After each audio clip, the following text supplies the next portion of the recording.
Witajcie na kanale Zakazany Ogród. Moi drodzy, mam kartony, więc dziś będziemy działać w ogrodzie z kartonami. I chociaż wydawało mi się, że o rabatach na kartonach powiedziałam już wszystko, to chyba jeszcze nie, więc dzisiaj będzie odcinek o tym, jak dokładnie taką rabatę robimy, jak ją obsadzamy roślinami cebulowymi i jak wsadzamy rośliny, przygotowując taką rabatę. No i zrobimy razem właśnie taką rabatę. Zapraszam na ten odcinek.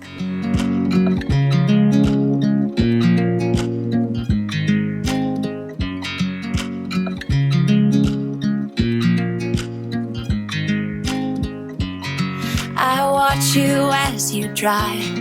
Do you know I'm looking? And I can't help but smile. Do you know how much I love you? You put my favorite song on. I put my feet up. And we just sing along. And I can't help but feel it. Jeżeli jeszcze nie subskrybujecie tego kanału, to na początek Was do tego zachęcam. Na tym kanale znajdziecie już ponad 100 filmów o różnych tematach ogrodowych.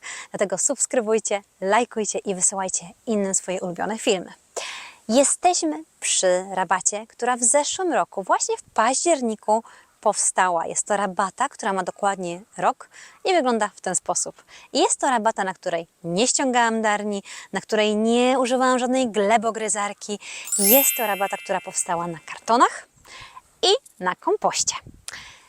Można powiedzieć, że ta rabata jest potężna. To był mój szalony zeszłoroczny projekt, aczkolwiek rabat na kartonach w naszym ogrodzie jest więcej.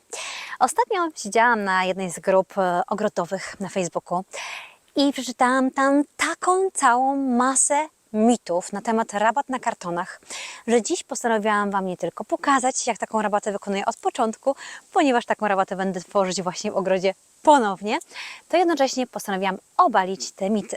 Nim przejdziemy do tych mitów, powiem Wam, dlaczego według mnie tego typu rabata jest fantastyczna. Przede wszystkim zobaczcie na efekt. Na takiej rabacie, jeżeli jest zrobiona tak, jak ja Wam dzisiaj powiem, rośliny rosną lepiej. Po drugie, nie wpływamy na to, co dzieje się pod ziemią. Nie przekopujemy tej ziemi, dzięki czemu nie naruszamy tego życia, które tam jest. I to życie, które tam jest, fantastycznie działa po to, żeby tą glebę użyźnić.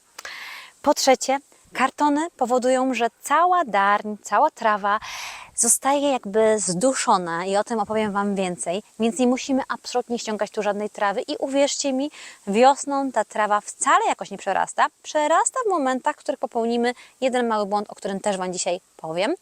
No i czwarta rzecz, jest przy tym pracy, jeżeli ta rabata jest duża, ale jest zdecydowanie mniej pracy niż gdybyśmy mieli ją całkowicie robić od początku, ściągając właśnie darń, używając glebogryzarki i nakładając agrowłókninę. Powiem Wam też, dlaczego u mnie tej agrowłókniny tutaj nie ma. Oczywiście najważniejsza rzecz jest taka, że przy takiej gęstości posadzenia roślin ta agrowłóknina w ogóle tutaj nie miałaby naprawdę sensu, bo po prostu byłaby dziura na dziurze. To jest jedna rzecz. Druga rzecz, przy agrowłókninie rośliny się nie wysiewają. Ja chcę, żeby mój ogród żył. Ja chcę pozyskiwać swoje rośliny na sadzonki, nie chcę co chwilę kupować nowych roślin. Tu jest taka kwestia, że na agrowłókninie, jeżeli coś Wam się na wierzchu wysieje, to tak naprawdę, jeżeli to jest roślina typu właśnie jeżówka, jeżeli to jest roślina fajnie kwitnąca, to ona tam nie przeżyje. A chwast, jeżeli Wam się na agrowłókninie wysieje, on przeżyje. Chwasty przeżyją. Więc agrowłóknina wbrew pozorom wcale tak mocno nie chroni przed chwastami. Ale czy karton, bo wiele osób mówi, że ten karton się później rozpada, więc jak on ma chronić przed chwastami? O tym też Wam dzisiaj powiem.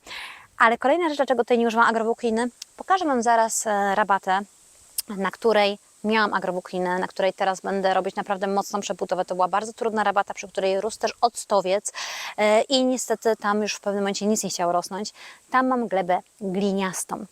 Jeżeli używamy agrowłókniny przy słabej glebie, to na dobrą sprawę tak naprawdę nic więcej nie użyźniamy. Możemy stosować nawozy sztuczne, ale nie wpłyniemy na to, co tak naprawdę daje nam natura za darmo, czyli na całe to życie, na te wszystkie dżownice i na to, żeby ta gleba była super. Wiecie, to jest trochę tak, jakbyśmy chcieli być super ekstra zdrowi, prawda? Wyglądać dobrze, mieć świetną formę, super skórę i tak dalej, ale jedząc na przykład tylko fast food. Agrowłóknina w ogrodzie, brak użyźnienia odpowiednio gleby i dostosowania tej gleby, żeby była naprawdę fajna i dawała nam tak naprawdę życie, To niestety jak działanie na organizm właśnie fast foodami, czyli przeżyjemy, ale jak długo i z jakimi chorobami. I to samo będzie z Waszymi roślinami. Po pierwsze, roślina się dobrze nie ukorzeni, jej korzenie będą szły płytko tam, gdzie jest wilgoć, czyli właśnie tam, gdzie jest agrowłóknina. To pierwsza rzecz. Druga rzecz, jeżeli chcecie, żeby Wam się rośliny wysiały, nie będziecie mieć tego efektu. Trzecia rzecz, agrowłóknina teoretycznie ma blokować chwasty. Czy Wy tu widzicie jakieś chwasty? Ja Wam pokażę jedno miejsce, w którym są chwasty. Chwasty świetnie zablokują się i to nie chodzi o karton. Karton nie jest tylko po to, żeby zablokować chwasty.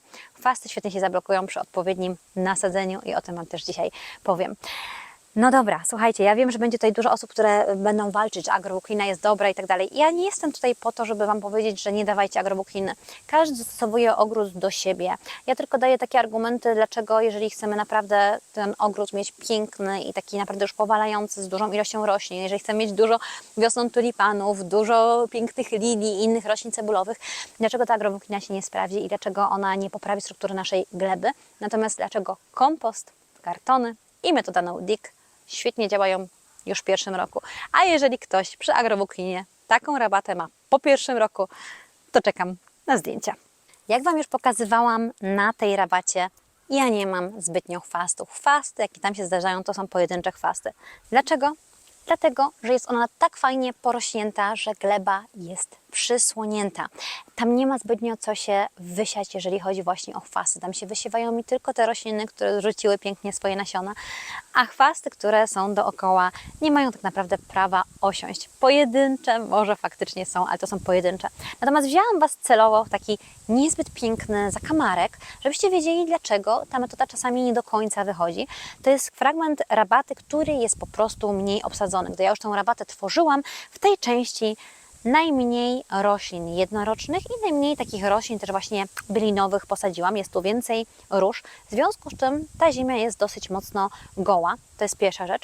A druga rzecz jest taka, że na tej rabacie, jak widzicie, tu już wychodzi moja ziemia też ogrodowa, ponieważ tutaj też wkopywałam nowe rośliny, zostawała tutaj ta ziemia i też była tutaj większa możliwość tak naprawdę odsunięcia tej ściółki. Tu po prostu nie ma ściółki.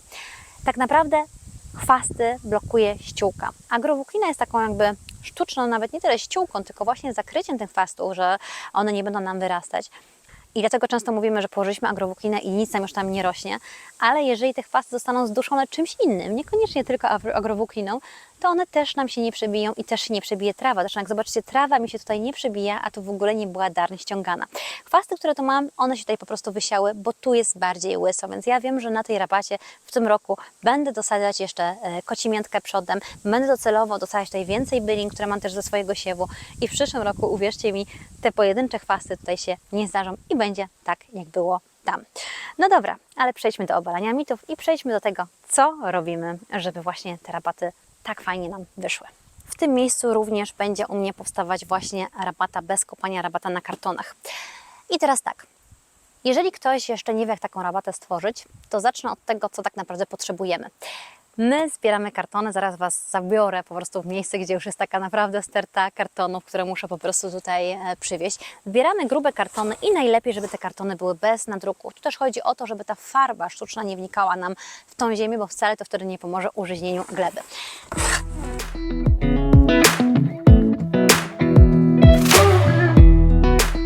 Z takich kartonów musimy też zdjąć wszelkie folie, dlatego że te kartony będą się rozkładać, a folia nam się nie rozłoży. I to jest bardzo istotne. Przede wszystkim takimi kartonami ściółkujemy całą powierzchnię rabaty, którą chcemy przygotować. Więc najpierw tą rabatę możemy sobie po prostu na przykład sprayem geodezyjnym pomalować brzegi, żeby wiedzieć, jak te kartony będziemy układać. I jak widzicie, każdy karton ma takie różne dziurki, dlatego bardzo ważne jest, żeby te dziurki były również przykryte kartonem, czyli kartony nakładamy na tak zwaną zakładkę, jeden na drugi, po to, żeby nie było takich miejsc. Druga bardzo istotna rzecz w obalaniu mitów to jest też to, trawę musimy maksymalnie krótkość, dlatego tutaj ta trawa wymaga tak naprawdę jeszcze mocniejszego ścięcia, pomimo tego, że wydaje się krótka, jest ona po prostu za długa, więc ścinamy ją maksymalnie krótko i nie ściągamy żadnej darni. Natomiast warto, żeby ten proces zrobić jako jeden pełny. Ja na przykład miałam już uzbierane kartony, ale nie miałam jeszcze kompostu. Do kompostu też sobie za chwileczkę przejdziemy. W związku z tym nie wykładałam tych kartonów na rabaty. Dlaczego? Tutaj pojawia się pierwszy mit. Wiele osób mówi, że pod te kartony wchodzą ślimaki. Słuchajcie, ślimaki wchodzą pod te kartony, gdy mają jak wejść pod te kartony. Te kartony mają tak naprawdę nam zaściółkować, przysłonić tą trawę, dzięki czemu tak naprawdę odcinamy dostęp światła do trawy, do chwastów, które tutaj są. To wszystko nam pod tymi kartonami przez ten sezon zimowy po prostu umiera, a kartony stopniowo mają się rozłożyć. Ja wiosną miałam jeszcze takie fragmenty kartonów, które gdzieś tam mi wystawały, bo się trochę odsłoniły na wietrze i gdzieś tam jeszcze latały te kartony po rabatach. Później już na wakacjach absolutnie nie miałam takiego momentu, żeby mi cokolwiek latało. Natomiast te kartony muszą dokładnie przylegać też po to, żeby właśnie nie było tego, że po pierwsze gdzieś nam będzie wystawać ta trawa, po drugie dojdzie nam tutaj dostęp światła, po trzecie jeżeli one będą lekko odstawać, bo na przykład nie będą dokładnie do tej trawy przylegające, to wtedy nam te ślimaki powchodzą. Więc pierwsza rzecz to jest taka, że wykładamy te kartony i mocno je moczymy. Jeżeli mamy dużą rabatę, warto użyć jakiegoś obciążenia, na przykład położyć sobie większe kamienie, żeby nam te kartony się nie przesuwały, żebyśmy mogli właśnie zrobić to całe przełożenie kartonów na zakładkę. Natomiast później nawadniamy je, one muszą bardzo mocno się namoczyć, muszą przylgnąć nam całkowicie do tej trawy i wtedy od razu stosujemy ściółkę. Ja w swoim ogrodzie stosuję ściółkę w postaci kompostu, gdy robię taką nową rabatę. Właśnie dlatego, że moja gleba jest bardzo zbita, bardzo twarda i czasami nawet ciężko było mi samej posadzić rośliny. Od kiedy mam rabaty na kartonach i od kiedy ściółkuję kompostem, sama w ogrodzie mogę wsadzać rośliny, mogę je wkopywać, mogę wsadzać rośliny cebulowe. Dlatego używam kompost, bo on fantastycznie użyźnia glebę. Karton nie ma tu za zadanie jakby zablokować tego, że chwasty na wierzchu nam nie będą wyrastać. Chwasty na wierzchu będą nam wyrastać wszędzie, gdzie mogą się tak naprawdę wysiać. Więc tutaj zablokuje nam tak naprawdę to wyrastanie nowa roślina, która zacieni później jeszcze to miejsce i oczywiście ściółka. Więc jeżeli na przykład wiosną jeszcze Wasze rośliny nie są zbytnio rozrośnięte, to na ten kompost możecie później jeszcze dołożyć kolejną warstwę kompostu lub ewentualnie dołożyć na przykład warstwę kory, warstwę przekompostowanych zrębków, więc tutaj możecie śmiało, nawet możecie położyć taką trawę po skoszeniu, która też będzie fajną ściółką i zablokuje możliwość wysiewania się chwastów. Ale trawa absolutnie nie będzie Wam tutaj w żaden sposób się wybijać. Więc pierwsza ważna rzecz to jest właśnie rozłożenie tych kartonów. Jeżeli planujecie od razu wsadzenie roślin, to powiem Wam, jaki ja błąd na przykład popełniałam. Ja robiłam otwór w tych kartonach i wsadzałam te rośliny, ale ten otwór też powodował, że te kartony miały gdzieś to przejście powietrza, więc wokół tych roślin potrafiła mi jeszcze gdzieś się trawa przebijać. To było jedyne miejsce, w których trawa potrafiła mi się później przebijać. Dlatego jeżeli chcecie wsadzić nowe rośliny, to zaczynamy od nowych roślin. I to Wam teraz pokażę. Mogę powiedzieć, że gdyby to miało tak zostać, to absolutnie tu by nic nie rosło, bo byłaby sama trawa. Ale to jest moja rapota, która aktualnie może być ogrodowym brzydalkiem. Co tutaj zrobiłam? Mianowicie tu posadzone są hortensje Annabel Strong. Tu z tyłu będę jeszcze przesadzać azalie, ponieważ chcę, żeby tutaj fajnie przeplatały się właśnie kolory w różnych porach roku. A z przodu, jak widzicie, mam bardzo brzydko wyglądające byliny, ponieważ ja tutaj byliny dzieliłam. Czyli najpierw musiałam usunąć im liście, następnie podzielić i włożyć tutaj w otwory. Pomiędzy tymi hortensjami mam też wieczorniki damskie. To są bardzo malutkie sadzonki z siewu, one w przyszłym roku i tak będą pięknie kwitnąć i świetnie wyglądać. Słuchajcie, mam nadzieję, że wiatr nie utrudnia tego, co mówię, że dobrze mnie słychać, ale ja tutaj najpierw zrobiłam obsadzenie tej rabaty roślinami. Do każdego dołka nalałam też sporo wody, żeby te rośliny fajnie się przyjęły. I zostało mi tylko wsadzenie tutaj azalii.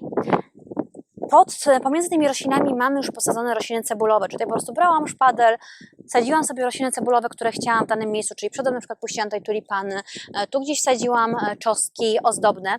ponieważ te rośliny cebulowe, one Wam później bez problemu przez ten mokry karton się przebiją, nawet jeżeli on się w 100% jeszcze nie rozłoży. One mają już taką moc, że uwierzcie mi, świetnie tam wyjdą. One się nie zduszą tak jak trawa. Natomiast ja już po prostu w pierwszym roku chciałam, żeby to wszystko wyglądało fajnie, ponieważ na tej wcześniejszej rabacie, którą Wam pokazywałam, w zeszłym roku już nie chciałam robić właśnie tego nacienienia tych kartonów, więc po prostu wyłożyłam wielką rabatę kartonem i tam po prostu sadzałam rośliny. Tu moje zadanie dzisiaj będzie takie, żeby dosadzić tu azalię, czyli pierwsza rzecz. Druga, skosić tą trawę jeszcze nisko, bo tu jest jeszcze kawał trawy, którą potrzeba skrócić. No i trzecia rzecz, najpierw kartony, które będę układać wokół tych roślin i tak jak idzie ta rabata, a następnie te kartony będziemy moczyć i od razu będziemy nakładać kompost. To jest nasze miejsce, gdzie odkładamy kartony. Jest ono lekko zadaszone, ale jak widzicie, niektóre z tych kartonów już się pogufrowały. Będzie troszeczkę ciężej położyć takie pogufrowane, łatwiej jest naprawdę takie fajne, czyste kartony mieć, ale przeważnie właśnie to jest takie miejsce, na którym składujemy kartony, żeby później wykorzystać je na rabatach. Kartony możecie też wykorzystać na rabatach, na których wcześniej nie robiliście rabaty od początku na kartonie, ale jeżeli na przykład ściągniecie teraz AgroWooClean, możecie właśnie zrobić to samo, co ja zrobiłam, czyli po prostu położyć ten karton wokół roślin i będziemy to właśnie zaraz robić. Później oczywiście zmoczyć go mocno i zrobić taką właśnie fajną, grubą ściółkę z kompostu. Lub jeżeli macie fajnie żyzną glebę, to możecie zrobić to z kory, możecie to zrobić właśnie ze zrębków, natomiast kompost będzie świetnie działać. Te kartony będę zaraz znosić na tę rabatę, no i będę je przycinać. To jest też fajnie, żeby one były stosunkowo grube, natomiast nawet jeżeli one się tak Wam rozwarstwiły, jak tutaj to widać, w momencie, gdy one zmokną, to one znowu świetnie się skleją, więc nie musimy się tutaj zbytnio przerażać jakimiś ślimakami. Jesteśmy na naszej rabacie, którą można było nazwać zmora. Słuchajcie, w tym miejscu rósł octowiec. Ten octowiec został posadzony tu kilka lat temu i niestety, ale jego korzenie są tak inwazyjne. Jeżeli myślicie o tym, żeby kiedyś w swoim ogrodzie posadzić octowiec, to absolutnie sumak octowiec to jest po prostu najgorsze zło. Ten octowiec z tego miejsca praktycznie przebił nam całą tą rabatę, puszczając korzenie. Słuchajcie, te korzenie tutaj po prostu, co kawałek mamy fragmenty tego po prostu. Zobaczcie, tu co kawałek praktycznie mamy fragmenty tego właśnie octowca. Mogę Wam pokazywać nawet. No, to jest fragment po prostu, który idzie całym po prostu korzeniem i to takie właśnie korzenie tutaj po prostu rosną. Nic tutaj na tej rabacie nie chce rosnąć, tę rabatę będziemy przerabiać. No i tutaj mamy azalie, które tak naprawdę mają 5, nawet ponad 5 lat, a wyglądają jakby były posadzone dopiero w tym roku. One kwitną, ale jest z nimi ciężko i chcę je przesadzić właśnie w tamto miejsce, gdzie będzie im zdecydowanie lepiej. No ale tutaj też możecie zobaczyć, jaką mamy ziemię.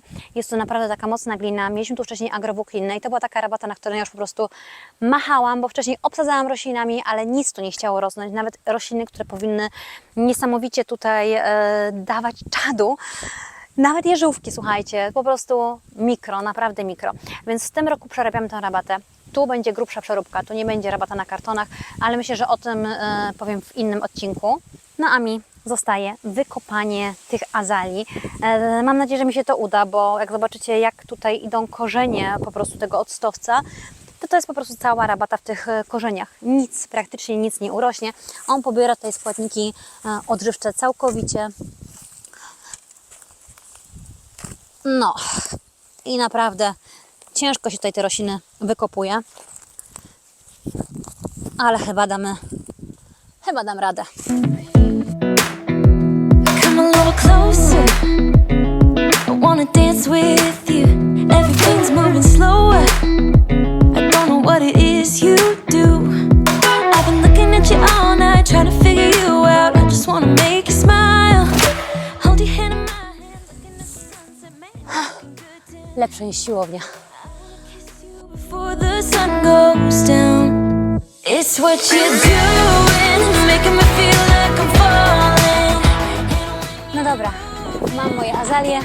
Teraz trzeba je tylko tutaj wkopać. That I see but you. It's what you're doing that's making me feel like I'm falling. Yeah, I'm falling in love. Powiem Wam, że teraz tak naprawdę przede mną, bo wkopywanie roślin w trawę, gdzie są naprawdę też te takie mocno zwarte korzenie tej trawy, to jest po prostu masakra. Plus jest taki, że wczoraj bardzo padało, więc myślę, że damy radę. Zresztą kobieta nie dałaby rady. Pewnie, żeby dała, nie? No. Hold your hand in my hand, looking at the sunset. Man, you're looking good tonight. I wanna kiss you before the sun goes. Żeby roślina się fajnie przyjęła, to w momencie, gdy już wykopiemy ten dołek, jeszcze przed tym nalaniem wody, warto sobie podziurawić ścianki, tak żeby później korzenie fajnie się też na boki rozrastały. Możecie użyć tutaj tak naprawdę też widły, ja mam pod ręką szpader i uwierzcie mi, nie chce mi się już teraz biec po te widełki, ale można właśnie takie nacięcia z boku zrobić też właśnie szpadlem. Powiem Wam, że wszystko już wkopałam. Kartony też już są przygotowane. Teraz etap ścięcia tej wyższej trawy. Ona oczywiście może tutaj zostać też jako ściółka, to nie jest żaden problem. Ja to robię pod kaszarką, natomiast gdybym robiła tą rabatę bez sadzania wcześniej roślin, czyli na przykład te rośliny chciałabym sadzić na wiosnę, to tak naprawdę zrobiłabym to taką kosiarką, którą się po prostu pcha, bo byłoby to szybsze, ale tu muszę po prostu przejść koło tych roślin. Nie przejmuję się, jeżeli jakąś sobie roślinę delikatnie skoszę, bo one i tak już w tym sezonie nie będą dobrze wyglądać. Hold your hand in my hand, looking at the sunset. Man, you're looking good tonight. I wanna kiss you before the sun goes down. It's what you're doing, making me feel like I'm falling. I teraz tak, obalając jeszcze mity. Jeżeli nie macie w planach teraz wsadzać roślin na zimę, możecie po prostu wyłożyć ten karton, przysypać kompostem i tyle. I wiosną możecie sobie śmiało rośliny wkopywać. Natomiast jeżeli w ogóle nie macie w planach tej rabaty od razu robić, tylko myślicie o jakiejś fajnej rabacie na przyszły rok, to nie musicie teraz robić tego kartonem i kompostem. Możecie po prostu na powierzchni rabaty, którą chcecie przygotować, rozłożyć grubą folię i zostawić. I tak na rok. I tak naprawdę w kolejnym roku już nawet kartonu nie potrzebujecie, aczkolwiek karton fajnie wpływa też na dżownicę, bo ta celuloza to jest coś, co dżownice lubią i wtedy możecie po prostu włożyć jeszcze karton i kompost, ale jeżeli się obawiacie, a macie rabatę w fanach dopiero za dłuższy czas, to możecie zrobić to też tą metodą z folią.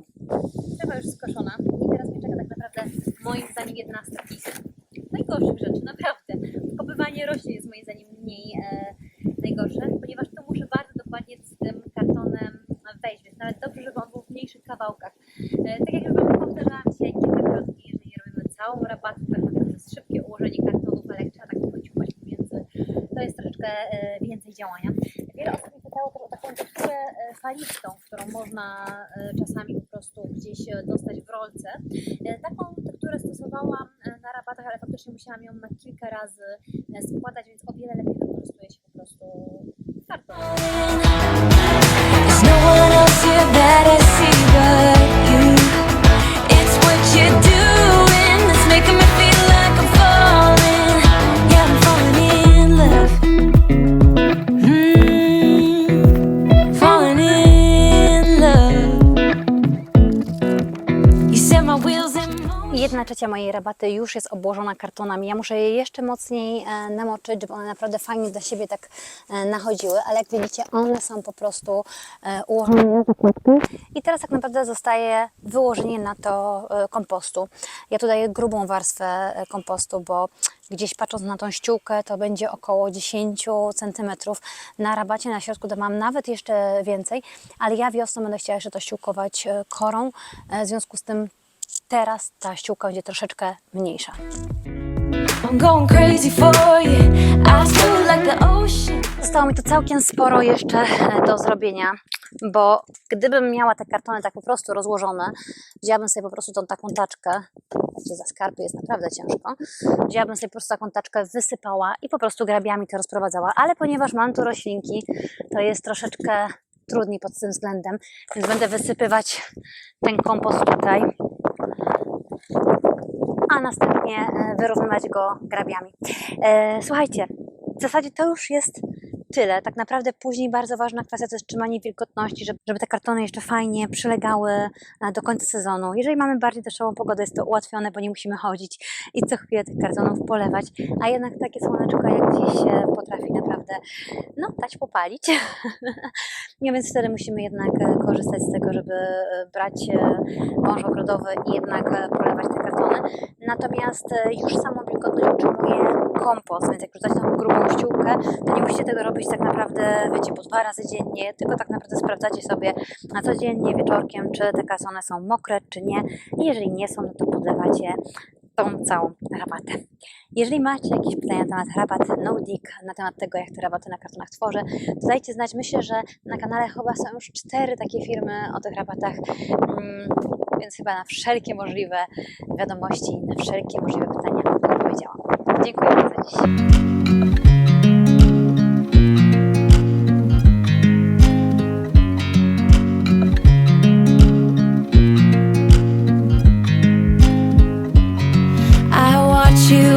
You dry. Do you know I'm looking? And I can't help but smile. Do you know how much I love you? You put my favorite song on, I put my feet up, and we just sing